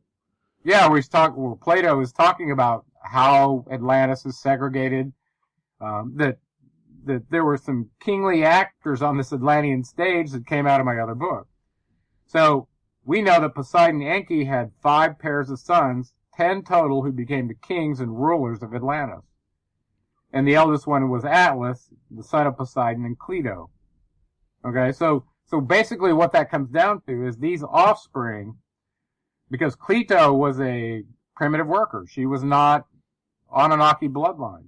So these offspring are demigods, and in the tablets, Horlet apparently segregates Atlantis into 10 sections with 10 rulers, and he describes them as being ruled by the children of men. So these offspring of Enki with Cleito actually are, closer to men than they are to Anunnaki. So I thought that was interesting that those two correlated, those stories. Okay? So this Horlet builds his own temple, and he describes it as mile upon mile, you'll hear this in the reading later, of buildings, using this mind power of Yolton that he has to create material forms, both animate and inanimate, but primarily focused on the cities and the dwellings that he's building with his mind. So that's kind of amazing. Wow. Yeah, well, this shows up as something that apparently, if Thoth gets taught this ability to do this, don't you think his dad probably had it as well? Oh, there's a lineage. There's definitely a lineage. Yeah. So, when he handed off the caduceus to him, he probably taught him everything he knew, just like he taught the Adapa a significant amount of knowledge. Now, don't go looking for therapy. Okay, I'm bringing up Adapa again. He was taught a lot. He was taught a lot of knowledge too, so much so that he was able to interact with, according to the story, poor little the wind, Adapa. the simulator, and start it and stop it. So that's pretty amazing. Wow. Yeah, in terms of Adapa, I think, like I say, I think again, this incarnation scenario and humankind, I think it wasn't just as simple as tweaking us to exactly what they want us as slaves. Yes, that was probably an element of what they were doing, but I think, well, there's a playoff. You can't say we want to give you the consciousness and we want to do all this as the role, or you can't say I only want to do this slave species to go and mine the goods. I think you're doing both together, whether you like it or not. It's a full package, And well, actually, I think there was a clever piece of that, because I'm sure that they faced that problem. They said, how can we give them intelligence and memory such that they're doing these particular tasks, they're going to remember what they did. So, eventually, with reflective consciousness and memory, you're going to go, comparing and contrasting, hey, we're enslaved, and they'd figure it out. So this is where the key of these latent circuits comes in, to slowly allow the being to wake up out of their state of illusion to the point where incrementally they got ready for the big aha and break the God spell and realize, hey, I've been enslaved all along. And I think a lot of people are waking up to the external reality of their enslavement in society, but it goes much deeper than that. Putting those triggers in, though, Gerald, unless there's something like a galactic trigger like we talked about, I mean, let's say there's symbolism, for example, and I know Thoth was into a symbolism. Let's say symbolism is a reactive mechanism to help you. And look how much symbolism's in our world. Our world runs on symbolism now. Whether Well, we yeah. And I actually got an article from Dr. Richard Allen Miller, who was friends with Timothy Leary and had exposure to these 8 circuits that he actually called parallel dimensions. He viewed them as various dimensions of reality as we change consciousness as these circuits are activated, which I thought was kind of interesting. Wow. But these circuits, as you recall, some of them were sensitive to various things, and the archetypes was one, the symbolism was another one. And if you go back in your life, you can probably see at the points where you were exposed to those kind of things and see if it had a different effect on your path. Mm. You know what I'm saying? Yeah. I'm just thinking of the Atlantis story echoing inside the Emerald Tablets. It's there's parallels there, you know? Say that one more time. There's parallels of the Atlantis story inside the Emerald Tablets. It's parallel there. Well, parallel, I mean, the guy is calling himself Thoth the Atlantean. And here in this tablet, he talks about what went wrong on Atlantis, precisely what went wrong, and then what was done about it. So, you know, the mystery about how Atlantis was covered by the waves and all, he tells you exactly here. So, it's like one of those things, you know, he said in a previous tablet, hey, 36,000 years ago, right before I went to the halls of Amente, I built the lion body on the top with my face, and I built a Giza pyramid to commemorate the entrance to my underground halls of Amente. Now, I've showed you on the Zodiac that it agrees with that. A couple other people have as well. Mm-hmm. But we still don't believe it. Why? I mean, here's the author who's talking in first-person account. This isn't somebody writing about it hundreds of years later like we have in the New Testament and such. This is the first-person account from the being named Thoth, who we know as Ningshita, who did our genetic upgrade. Now, you either dismiss it or you believe what he's telling you. And when I read this the first time, it was so science fictional, I had trouble getting my head around it, really. Sure. And I wasn't really at the point where I truly understood who Thoth was. I hadn't connected him to the Sumerian story with Ningshita, who was Enki's Poseidon's son.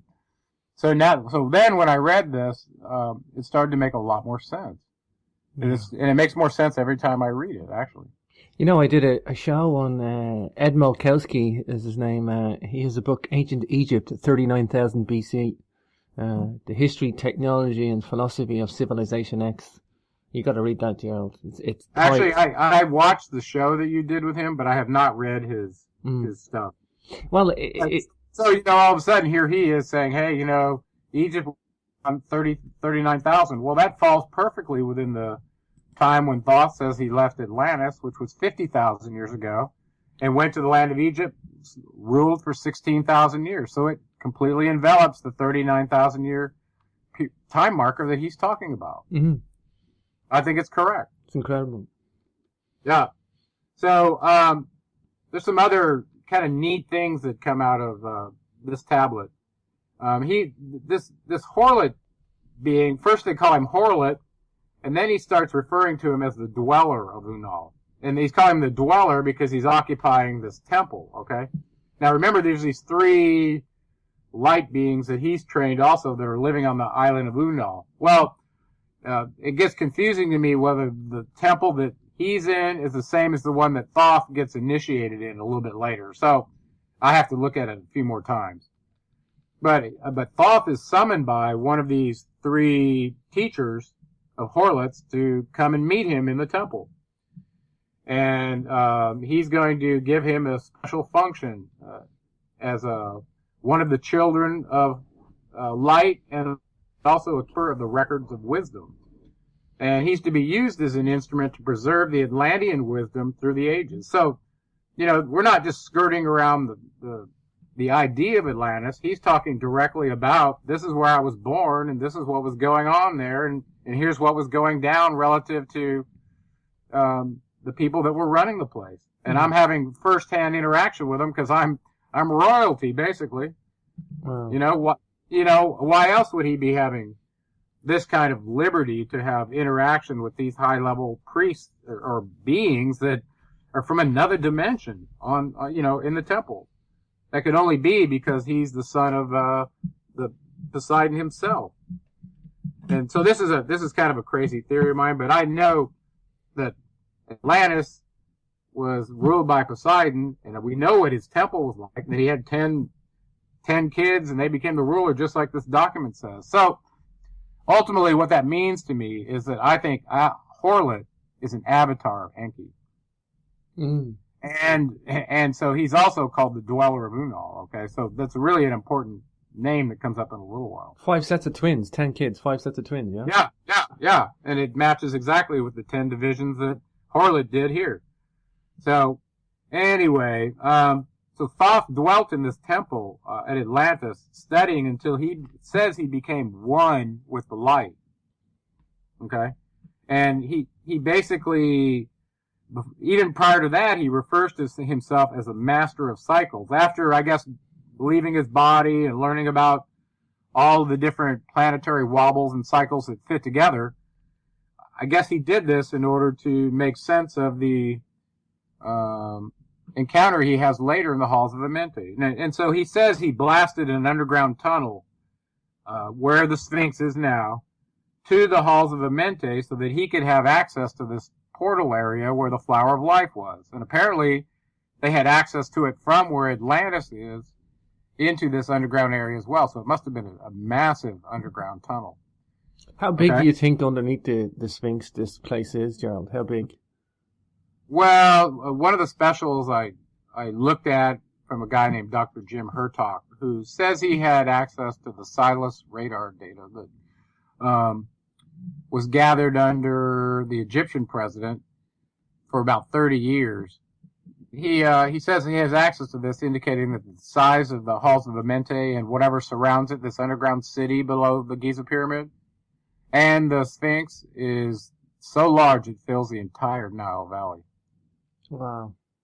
Yeah. Well, it must be a massive cave system, Gerald. Natural cave system. Well, I think they had underground capabilities of digging very vast spaces using their technology that made it quite easy. Mm. Yeah. So anyway, so Thoth says he did that, blasted a space in an underground tunnel to enable him to go to the halls of Amenti. You know, remember earlier he's saying he had to go there every 100 years out of 1,000, expose himself to the Flower of Life, and that rejuvenates his body. Mm. And also, I have to jump in there, Gerald. I actually have a video on Capricorn TV. It's about drilling underneath the paws of the Sphinx by Zahi Hawass. It's rare footage that's been in the archive, and I have it on a YouTube video. But I covered this story. But Edgar Casey basically predicted something underneath the paws of the Sphinx, a chamber. Yeah. Well, it gets better than that. Later in the tablet here, and you'll see it when he reads it, he talks about, and we're getting ahead of ourselves, but he talks about burying a spaceship underneath the Sphinx. Wow. his spacecraft. Wait for this, Gerald. Wait for this. Okay, so does it? Casey has. Wait for that. But so the next thing that we get into now, Thoth has been traveling out of his body all over the galaxy and the cosmos, learning about all the rules of planets and evolution and consciousness and all that stuff. And then he gets brought back to Atlantis, summoned by one of the 3 disciples of the Dweller, brought into the temple, and then he gets, he gets exposed to the idea that these elite beings are seeking higher knowledge. These are the people who got prideful and arrogant on Atlantis. Okay, they got rich and they got prideful and base, according to Plato. Oh wow. Okay. Yeah. So when this happened, they were seeking even higher knowledge, and these elite, and they opened a dark portal that was forbidden to man. So apparently they were reaching out through some portal to another being to get more knowledge than what they thought they were getting on Atlantis. That's the bottom line. Well, according to Thoth, about this time, this dweller of Atlantis, or Unal, is, as an avatar, is sleeping in this container that he calls an Agwanti chamber. Okay? Well, just because he's in there doesn't mean he's not aware, and he's apparently out roaming the area as an avatar, keeping an eye on everything, right? That's what he's doing. And he says he detects these guys opening this portal, this dark portal that was forbidden. And immediately when he discovered this, he headed back to his body and then entered the halls of Amente, where the Lords of the Nine Cycles. Remember, only number 3 through 7 is there. There's 7 of them. But they call them the Lords of the Nine Cycles.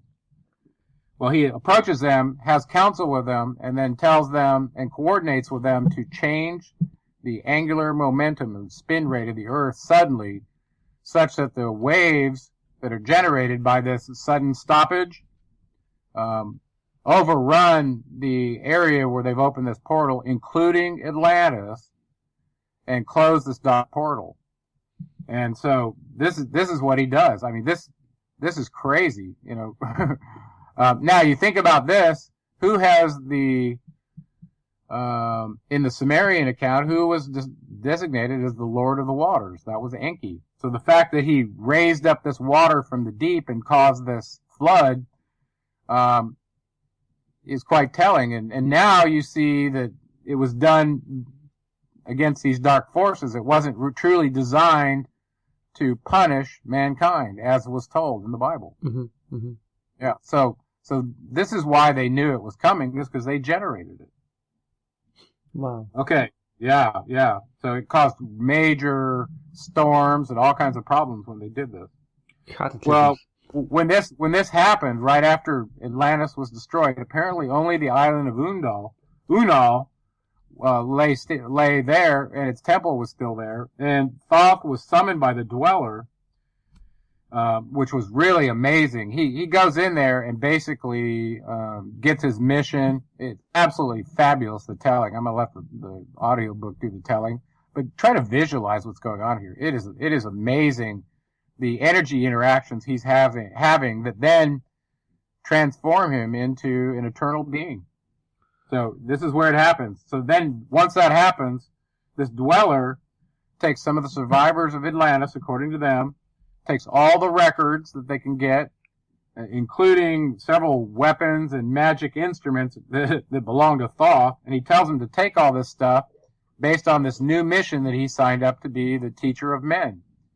And this Dweller tells him, yeah, well, you're going to be on call, and you're going to be the light that shines through the darkness through all the ages that are to come, until a time when it's time for man to achieve light.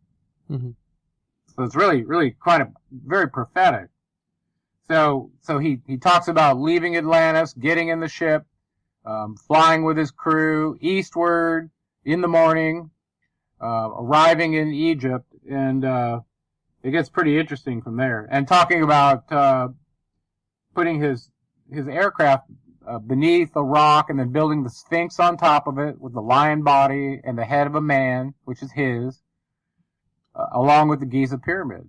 And it's actually just absolutely amazing. And then it gets even better. He doesn't just hide it. He gives you kind of an Indiana Jones scavenger hunt set of clues to go and find them and use them. Mm-hmm. So it's kind of amazing. You know, when you look at the ancient Egyptian text, Gerald, and the Book of the Dead, the Book of the Duat, the Pyramid text, and you know, they want to become a star. They want to transcend and go to the stars. And when they die, and it's and the weighing of the heart against the feather of truth, and purgatory, and going through all these different gates, like in the Book of the Dead, and it's incredible that sophisticated knowledge they have of journeying from the afterlife, even how they mummified the dead. The science of that alone is incredible. But all of this lineage that they have is in fact a lineage that comes from deep antiquity. It doesn't just arrive overnight, Gerald. How long? No. Well, now you realize that all this knowledge that landed in Egypt came from the first alchemist, Thoth, who brought it there. Exactly. And was Thoth the Atlantean. Exactly. So the fact his name was Thoth in Atlantis and his name was Thoth, the god of wisdom and knowledge in Egypt, that's how long? Just the question. Even a name change, it's exactly the same name. The question is, Gerald, I mean, if you didn't have this story of Thoth the Atlantean, what we're talking about today, and you just remove that from the equation, I mean, how long would it take an Egyptian civilization to come up with this philosophy of the afterlife? I mean, it's so sophisticated and so detailed. Well, it's not just the afterlife. It has to do with the law of continuous creation, which they were masters of. The Egyptians knew the law of continuous creation of matter.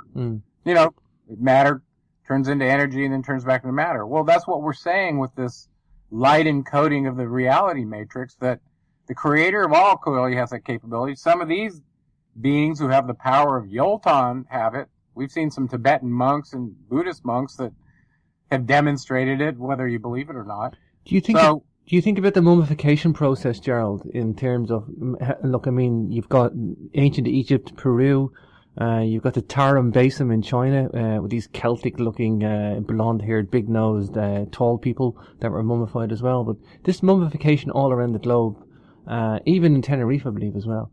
But do you think that they were preserving the physical body so that matter is kept intact as best as it can, so that perhaps when they go back into the next part of their journey into the afterlife, that they remember who they are because the physical body is still intact; it doesn't decay? Well, that's probably the belief, but from what I've now analyzed, and you'll see this later when Thoth gives you lessons about the end of your life and what to do and so on and so forth, he doesn't treat the body that way. He treats it as a simple instantiation of a meat modem that is transient, that can be replaced. Mm-hmm. So the idea of trying to preserve the body, come back and use it, take all the artifacts with you into another dimension, I think that's just a lot of misunderstanding. Well, no, not necessarily that, Gerald, but the fact that the body is preserved in its physical form. It doesn't go with you into another dimension. So the idea that it would potentially be reoccupied if you came back. No, not necessarily reoccupied. Perhaps that it's still in its same physical shape or physical form, and it doesn't decay into nothing. That it's still there. Perhaps there's a remembering process. Maybe you don't have the full skill set to do this, like we're talking, Gerald. Maybe it's easier to remember who you are if your physical body is still intact. We're getting a little bit ahead of ourselves, but there actually is direct discussion of that and the process that Thoth instructs you through a procedure, like he does like a scientist in a lot of other ways. He tells you exactly what to do to preserve your consciousness at death, so that if you do come back into a body, that you have your full consciousness. Mm-hmm. So if you knew that, I don't think you would be trying to preserve. I don't truly understand. I think they had not truly understood the laws of continuous creation, such that they were worried about the body and the illusion of Ka. It truly is a transient thing. Mm-hmm. Mm-hmm. So if they were to come back, I think they could recreate a new body. Sure. So the idea of having to preserve this and I don't know. I think it's a little cargo cultish, and I think they may have been exposed to some of the Anunnaki advanced beings that were able to reincarnate in a very short period of time. They oftentimes did the dying rising god thing, where they would die and reincarnate within 3 days, and the whole body would be reincarnated too. So maybe they got some of their ideas from that. Mm-hmm. Mm-hmm. Wow, incredible stuff, Gerald. Incredible stuff. Okay, so now we've got this problem where Atlantis has fallen. Thoth is headed over to the land of the hairy barbarians, and he's there to, on behalf of the Dweller of Unal, who I believe is Enki, to preserve the Atlantean wisdom and reassert the pathway to light for the beings that are left on the planet. Wow. Incredible story, Gerald. I mean, this is, for me, this is nice to see the prelude to what we know. I mean, look at ancient Egypt. Look at the technology. Look at the story just emerges, and we're missing the most important part. It's like we start in the middle of the story, and here we have the prelude now, Gerald. Well, he's giving you the whole history. he's giving it to in his first-hand account. This is first-hand account. That's why it's so much more profound to me. You know? Yeah. And functionally, he says, you know, you remember back when Horus was battling with Seth over the upper and lower part of Egypt, back in the Egyptian pyramid wars, and it was mentioned that Seth was flying around in some craft, and that Horus also had a craft that was fashioned by Thoth, and because of the unique design of the craft designed by Thoth, he smote Seth. So, in this end of this tablet here, Thoth says, hey, also, by the way, I'm putting a craft beneath the Sphinx. And he's saying that in the future, there's going to be some invaders come from the deep. And for those who are following the path of wisdom, and I don't quite know who he's talking about, it's probably already been done. He asks you to recover this ship and easily smite the invaders. So I thought that was like, wow, this is just crazy. So I wonder if Jim Hertog's Siwas radar data showed a vessel underneath the Sphinx, just like he's saying here. Well, I was describing the drilling that I have in that documentary, but the reason I have it is because Edgar Casey predicts the chamber underneath the paws of the Sphinx, and then the ARE, the Area Association for Research and Enlightenment, the Edgar Casey Foundation as it's known, then funds Zahi Hawass, probably paid for his education, and another guy as well. And then there's some That's a very interesting story, by the way. Yeah, and then there's some surreptitious behavior where they have financial backing for drilling, and this. I've done a few shows on it, and basically what happens is they appease everybody and make the situation go away. Yes, we drilled the Sphinx, but when you look at the video, Gerald, they drilled at such a bad angle, they wouldn't hit any chamber. They would have just drilled into solid rock. They drilled it at a very, very acute angle. To miss the chamber deliberately. Well, Thoth actually goes, hey, you know, the Sphinx and the Giza Pyramid are keystones one to the other. And then he kind of sends you into, there's a chamber in my pyramid that ends in a wall to an open hidden door. And he says, in order to open this door, that you'll need the key of the seven. Right? So he's giving you these like little clues. Well, if you look at page 355 of my book, he tells you what the key of the seven is for all those people who have been sending robots in there to try and see with a camera what's at the end of this thing. I wonder if they ever opened that chamber. You know, they found a chamber like that, right? Yeah, and there's another door behind that door, that little chamber. They drilled a hole in it. Oh, here it is. This is probably what sent them looking for it right here.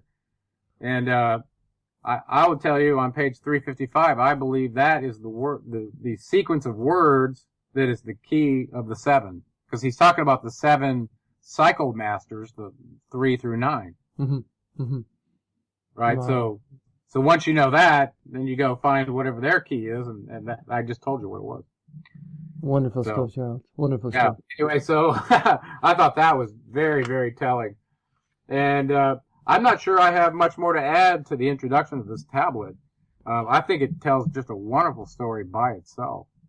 Sure. Well, if you're okay, Gerald, I'll play out the rest of the show with the Emerald Tablet number 5 if you're good to go. I'm good to go. I think we covered some good ground today, and I'm really excited to do 6 and 7 after we do a show on Nibiru / the Anunnaki. I think it might be fun to take a little break from this and catch up on what's happening in the world. Well, I have a lot of requests for Nibiru at the moment, and I know some good. I've got another guy. He's an astronomer guy, and you know, there's such a frenzy on Nibiru at the moment, Gerald, and that's why I want to do a show with you. I want to. Yeah, I've been watching it climb to a crescendo over the last 5 years. Yeah, and I think it would be a good time to lay out everything that we know that could be backed up tangibly and try, and if we want to make inferences, we can, but at least to have the best realistic information we can get without being the ones behind the telescopes, because ultimately they're the ones that know. Sure. Well, let's do that, Gerald. We'll come back for a Nibiru special for the next show and pause it for a little while, and then we'll come back to do the next tablets as well, 6 and 7. But for now, we're going to finish out the rest of the show on Errol tablet number 5. Okay, sounds great. Oft dream I of buried Atlantis, lost in the ages that have passed into night. Eon on eon thou existed in beauty, a light shining through the darkness of night. Mighty in power, ruling the earthborn, Lord of the earth in Atlantis' day. King of the nations, master of wisdom, light through suntel, keeper of the way. Dwelt in his temple the master of Unal, light of the earth in Atlantis' day. Master he from a cycle beyond us, living in bodies as one among men. Not as earthborn he from beyond us, son of a cycle advanced beyond men. Know ye, O man, that Horloth the master was never one with the children of men. Far in the past, when Atlantis first grew as a power, appeared there one with the key of wisdom, showing the way of light to all. Showed he to all men the path of attainment, the way of the light that flows among men, mastering darkness, leading the man-soul upward to heights that were one with the light. Divided the kingdoms he into sections, 10 were they, ruled by children of men. Upon another he built a temple, built but not by the children of men. Out of the ether he called its substance, molded and formed by the power of Yolton. Into the forms he built with his mind. Mile upon mile it covered the island, space upon space it grew in its might. Black, yet not black, but dark like the space-time, deep in its heart the essence of light. Swiftly the temple grew into being, molded and shaped by the word of the Dweller, called from the formless into a form. Builded he then with it great chambers, filled them with forms called forth from the ether, filled them with wisdom called forth from his mind.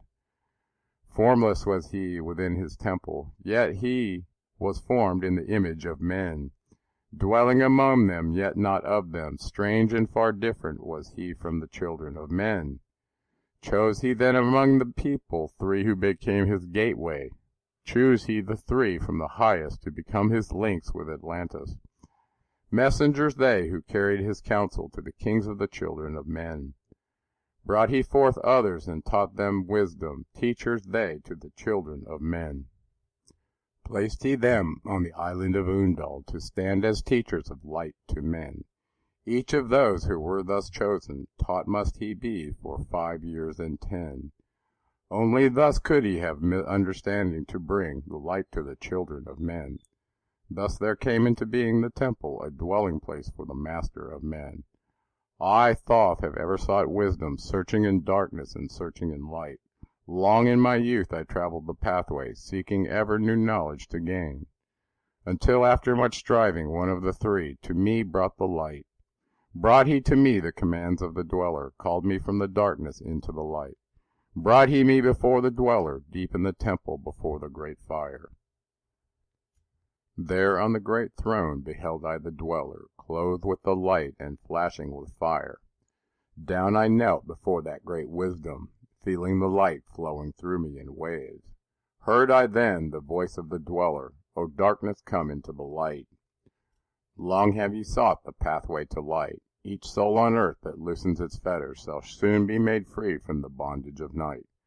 Forth from the darkness have ye risen, closer approached the light of your goal. Here ye shall dwell as one of my children, keeper of records gathered by wisdom, instrument thou of the light from beyond. Ready by thou made to do what is needed, preserver of wisdom through the ages of darkness, that thou shalt come fast on the children of men. Live thee here and drink of all wisdom, secrets and mysteries unto thee shall unveil. Then answered I, the master of cycles, saying, O light that descended to men, give thou to me of thy wisdom, that I might be a teacher of men. Give thou of thy light, that I may be free. Spoke then to me again the master, Age after age shall ye live through your wisdom. I went o'er Atlantis the ocean waves roll, holding the light through hidden in darkness, ready to come whenever thou shalt call. Go thee now and learn greater wisdom. Grow thou through light to infinity's all. Long then dwelt I in the temple of the Dweller, until at last I was one with the light. Followed I then the path to the star plains, followed I then the pathway to light. Deep into earth's heart I followed the pathway, learning the secrets below as above, learning the pathway to the halls of Amente, learning the law that balances the world. To earth's hidden chamber pierced I by my wisdom, deep through the earth's crust into the pathway, hidden for ages from the children of men. Unveiled before me ever more wisdom, until I reached the new knowledge, found that all is part of an all, great and yet greater than all that we know. Searched I infinity's heart through all the ages, deep and yet deeper more mysteries I found. Now as I look back through the ages, know I that wisdom is boundless, ever grown deeper throughout the ages. One with infinities greater than all. Light there was in ancient Atlantis, yet darkness too was hidden in all. Fell from the light into the darkness some who had risen to heights among men. Proud they became because of their knowledge, proud they were of their place among men. Deep delved they into the forbidden, opened the gateway that led to below. Sought they to gain ever more knowledge, but seeking to bring it up from below. He who descends below must have balance, else he is bound by lack of our light. Opened they then by their knowledge pathways forbidden to man. But in his temple all-seeing the Dweller lay in his aguante, while through Atlantis his soul roamed free. Saw he the Atlanteans, by their magic, open the gateway that would bring to earth a great woe. Fast fled his soul then, back to his body, up he arose from his aguante. Called he the three mighty messengers, gave the commands that shattered the world. Deep neath earth's crust to the halls of Amente, swiftly descended the Dweller. Called he then on the powers of the seven lords wielded, changed the earth's balance. Down sank Atlantis beneath the dark waves, shattered the gateway that had been opened, shattered the doorway that had led down below. All of the islands were shattered except Unal, and part of the island of the sons of the Dweller. Preserved he them to be teachers, light on the path for those to come after, light for the lesser children of men. Called he then, I Thoth before him, gave me commands for all I should do, saying, Take thou, O Thoth, all of your wisdom, take all your records, take all your magic. Go thou forth as a teacher of men, go thou forth reserving the records, until in time light grows among men. Light shall thou be all through the ages, hidden yet found by enlightened men. Over all earth give we ye power, free thou to give or take it away.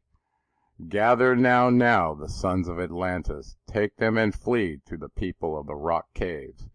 Fly to the land of the children of Chem. Then gathered I the sons of Atlantis. Into the spaceship I brought all my records. Brought the records of sunken Atlantis. Gathered I all my power instruments, many of mighty magic. Up then we rose on wings of the morning. High we rose above the temple, leaving behind the three and the Dweller, deep in the halls neath the temple, closing the pathways to the lords of the cycles. Yet ever to him who has knowing, open shall be the path to Amente. Fast fled we then on the wings of the morning, fled to the land of the children of Chem. There by my power I conquered and ruled them, raised I to light the children of Chem. Deep neath the rock I buried my spaceship, waiting the time when man might be free. Over the spaceship erected a marker in the form of a lion, yet like unto man. There neath the image rest ye my spaceship, forth to be brought when the need shall arise. Know ye, O man, that far in the future invaders shall come from out of the deep. Then awake ye who have wisdom, bring forth my ship and conquer with ease. Deep neath the image lies my secret, search and find in the pyramid I build. Each to the other is the keystone, each the gateway that leads into life. Follow the key I leave behind me, seek in the doorway till life shall be thine. Seek thou in my pyramid, deep in the passage that ends in a wall. Use thou the key of the 7, and open thee the pathway will fall. Now unto thee I have given my wisdom, now unto thee I have given my way. Follow the pathway, solve thou my secrets, unto thee I have shown the way.